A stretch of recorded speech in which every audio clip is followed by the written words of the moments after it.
Hello, જય સ્વામિનારાયણ, જય શ્રી કૃષ્ણ, જય માતાજી. આજે બનાવ્યું લાલ મરચાં અને ટમેટાનું શાક. આમ ચટણી જેવું છે અને આમ શાક જેવું છે અને ભાખરી.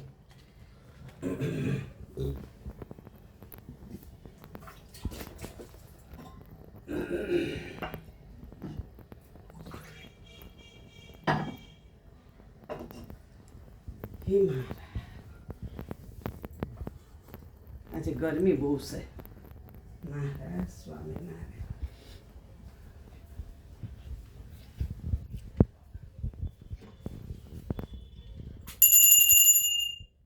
જમો મહારાજ,